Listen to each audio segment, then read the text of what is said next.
Assalamualaikum warahmatullahi wabarakatuh.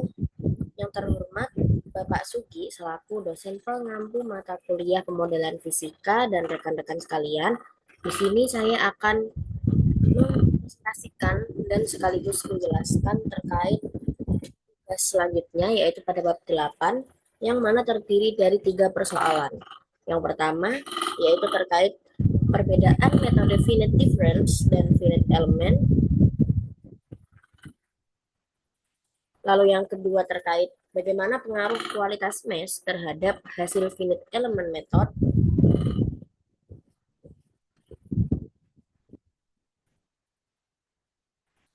Dan yang terakhir terkait bagaimana peran kondisi batas dalam pemodelan mekanika dengan finite element method.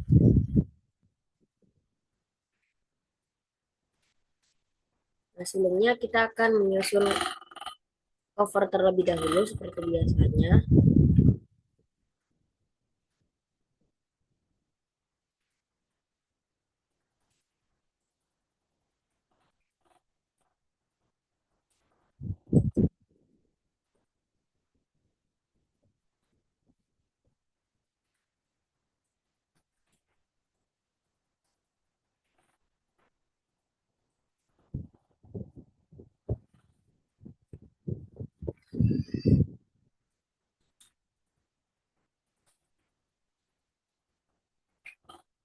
Nah, selanjutnya ke penyelesaian untuk persoalan pertama terlebih dahulu. Terkait perbedaan metode finite difference dan finite element, yang mana metode finite difference method dan juga finite element method merupakan dua metode numerik yang berbeda yang banyak digunakan dalam pemodelan fisika untuk menyelesaikan suatu persamaan diferensial. Kedua metode ini memiliki tujuan yang sama, yaitu mengubah persoalan kontinu menjadi bentuk numerik yang dapat dihitung oleh komputer. Namun, terdapat perbedaan pada cara domain fisik didiskretasi dan bagaimana terkait solusi numerik dibangun. Nah, pada metode finite difference, pendekatan dilakukan menggunakan titik grid yang teratur, sedangkan pada finite element menggunakan elemen-elemen kecil yang lebih fleksibel mengikuti bentuk geometrik sistem.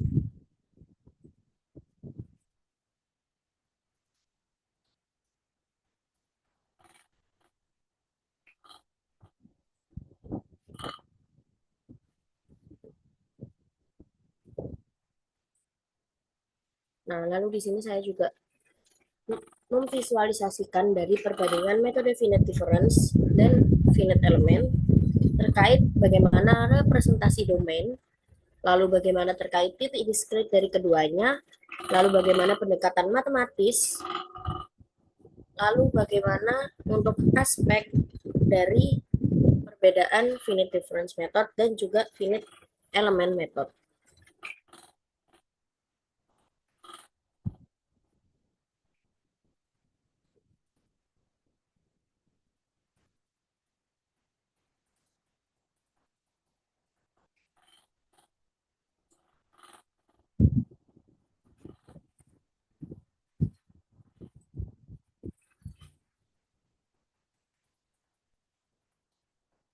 Nah, dari gambar ini dapat dijelaskan bahwa pada metode finite difference, turunan dalam persamaan diferensial dihampiri secara langsung menggunakan beda hingga pada titik-titik grid tertentu. Karena menggunakan grid yang teratur, implementasi metode ini relatif sederhana dan efisien. Sedangkan untuk finite element method menjadi elemen kecil seperti segitiga atau tetrahedral yang saling terhubung melalui node. Nah, untuk metode finite difference, metode ini memiliki keterbatasan di antara lain yaitu dalam menangani geometri yang kompleks karena struktur grid sulit menyesuaikan bentuk domain yang tidak beraturan.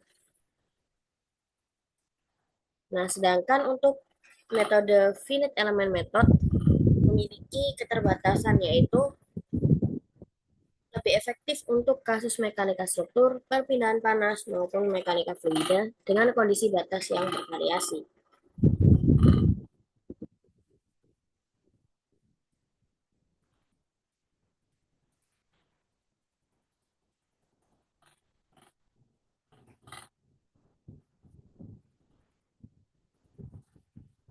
Dari kedua metode yang berbeda tersebut, finite difference memiliki kecocokan pada permasalahan yang lebih sederhana dan memiliki domain yang teratur dan membutuhkan proses komputasi yang cepat.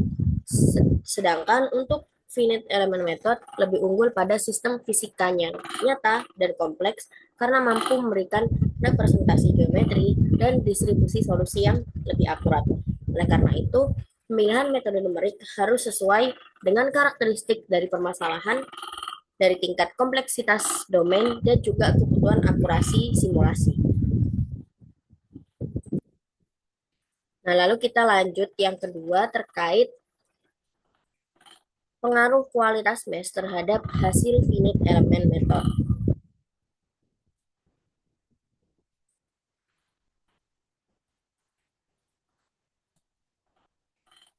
Nah, dalam metode finite element method, domain fisik dibagi menjadi beberapa elemen.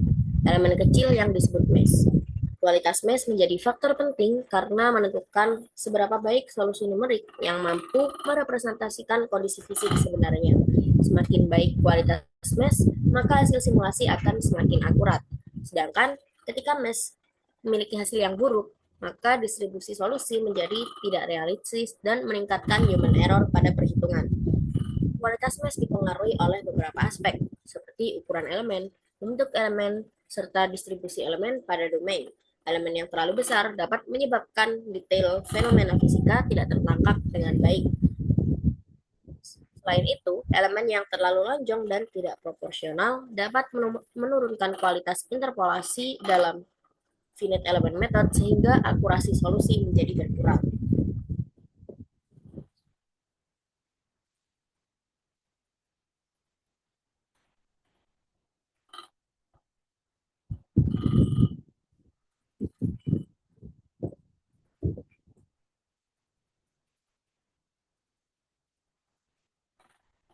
Nah, di sini juga terdapat rangkuman atau ringkasan dalam bentuk visualisasi terkait bagaimana pengaruh kualitas mesh terhadap hasil finite element method, yaitu terdapat beberapa faktor utama, lalu bagaimana visualisasi ketika hasil mesh terhitung baik, yaitu kualitas tinggi, maupun ketika hasil mesh terlihat buruk.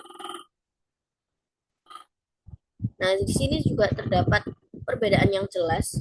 Ketika hasil mesh dinilai baik, maka elemen relatif kecil dan seragam, lalu bentuk elemen mendekati equilateral, lalu distribusi elemen halus di daerah kritis sekitar lubang. Sedangkan untuk mesh yang buruk, memiliki elemen yang terlalu besar di banyak area, lalu bentuk elemen yang sangat tidak proporsional, dan distribusi elemen yang tidak fokus pada area kritis, sehingga hasil distribusi tegangan dari mesh yang baik, yaitu distribusi tegangan halus dan kontinu, lalu konsentrasi tegangan di sekitar lubang tertangkap dengan baik, dan nilai tegangan maksimum lebih akurat. Sedangkan untuk hasil mesh yang kurang baik, yaitu distribusi tegangan tidak halus dan terdapat diskontinuitas palsu. Lalu konsentrasi tegangan tidak terprediksi dengan baik, dan nilai tegangan maksimum bisa over atau underestimate. Nah, di sini juga terdapat beberapa dampak dari kualitas mesh terhadap hasil yang terdiri dari beberapa aspek. Lalu terdapat study case, yaitu ketika plat berlubang dibebani oleh tarik. Dan terdapat ilustrasi refinement atau pembinaan mesh.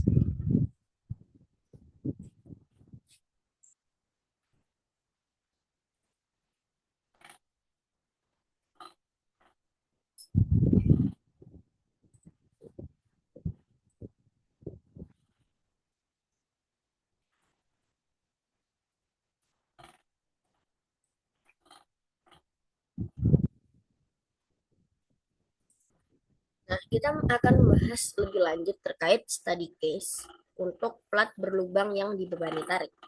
Nah, Pada kasus plat berlubang yang menerima beban tarik, daerah di sekitar lubang mengalami konsentrasi tegangan yang tinggi sehingga memerlukan mesh yang lebih rapat dibandingkan area lainnya.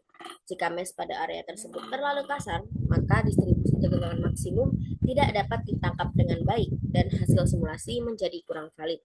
Sehingga proses mesh refinement sering dilakukan untuk meningkatkan akurasi unit elemen method dengan memperkecil ukuran elemen pada daerah tertentu yang memiliki perubahan signifikan.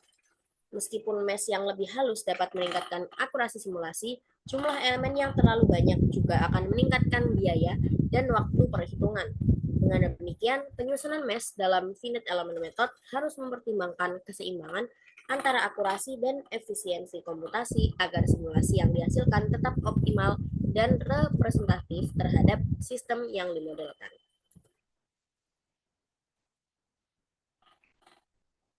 Nah, lalu yang selanjutnya dan yang terakhir kita akan membahas bagaimana peran kondisi batas dalam pemodelan mekanika dengan finite element method.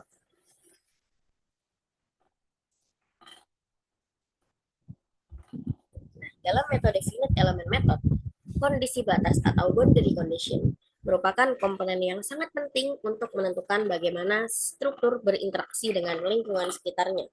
Kondisi batas digunakan untuk mendefinisikan pembebanan maupun pengekangan pada sistem seperti gaya, tekanan, perpindahan, atau tumpuan tertentu. Secara umum, kondisi batas dalam finite element method dibedakan menjadi kondisi batas esensial dan kondisi batas natural. Untuk kondisi batas esensial berkaitan dengan penentuan nilai perpindahan secara langsung pada suatu struktur. Misalnya, ujung balok yang dijepit sehingga tidak dapat bergerak. Sementara itu, kondisi batas natural berkaitan dengan pemberian gaya, tekanan, atau distribusi beban pada permukaan tertentu. Kedua jenis batas tersebut bekerja sama untuk memenuhi respon mekanik di suatu struktur selama proses simulasi.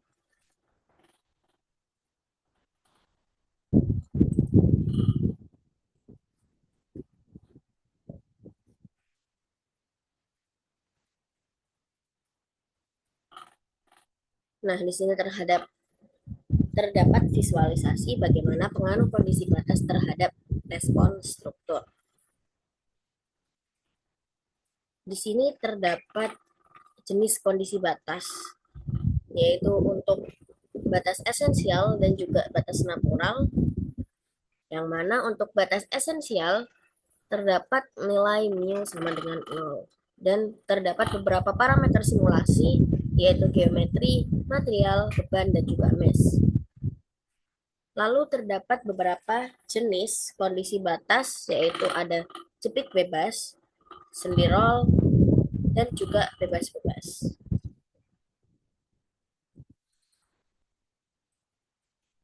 Dari visualisasi ini akan lebih lanjut saya jelaskan.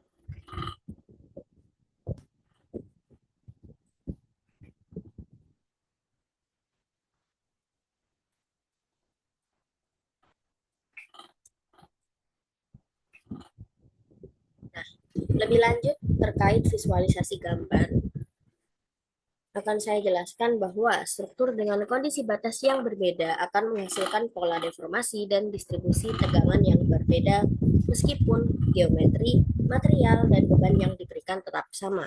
Pada kondisi jepit bebas, deformasi maksimum terjadi pada ujung bebas karena salah satu sisi struktur tertahan sepenuhnya. Sementara itu, pada kondisi sendi roll, distribusi deformasi menjadi lebih merata karena struktur masih memiliki derajat kebebasan tertentu untuk bergerak. Struktur tanpa pengekangan yang memadai dapat mengalami rigid body motion. Perbedaan respon tersebut menunjukkan bahwa kondisi batas berperan dalam menentukan bagaimana gaya disalurkan dan bagaimana struktur mengalami deformasi. Oleh karena itu, kondisi batas harus disesuaikan dengan kondisi nyata sistem yang dimodelkan agar distribusi tegangan dan deformasi yang diperoleh dapat dipercaya. Selain itu, kondisi batas juga menentukan kestabilan dan kekonsistenan solusi numerik dalam finite element method.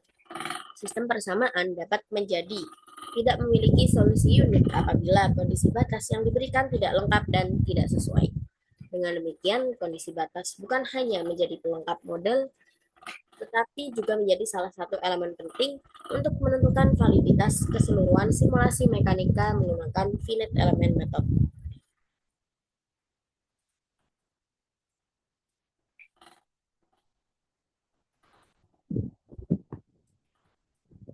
Dari ketiga persoalan tersebut,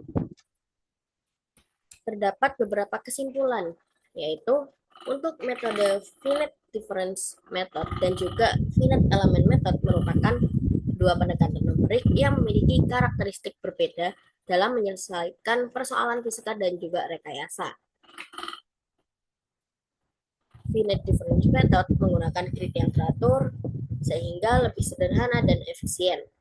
Sedangkan untuk finite element method menggunakan elemen kecil yang lebih fleksibel serta fungsi untuk membangun solusi numerik sehingga lebih unggul dalam menangani geometri kompleks dan kondisi batas yang bervariasi. Dalam FEM, kualitas mesh menjadi faktor penting yang mempengaruhi akurasi, kestabilan, dan konvergensi solusi numerik. Mesh yang baik mampu merepresentasikan distribusi variabel fisika secara lebih halus dan realistis, sedangkan mesh yang buruk dapat meningkatkan human error dan menghasilkan solusi yang kurang valid. Selain itu, kondisi batas juga memiliki peran penting dalam menentukan respon mekanik suatu sistem. Kondisi batas mengatur bagaimana struktur menerima beban, sehingga mempengaruhi distribusi tegangan, deformasi, serta kestabilan solusi numerik. Oleh karena itu, keberhasilan simulasi finite element method bergantung pada pemilihan metode, kualitas mesh, dan penerapan kondisi batas yang sesuai dengan kondisi fisik sebenarnya. Mungkin sekian yang dapat saya sampaikan. Kurang lebihnya mohon maaf. Wassalamualaikum warahmatullahi wabarakatuh.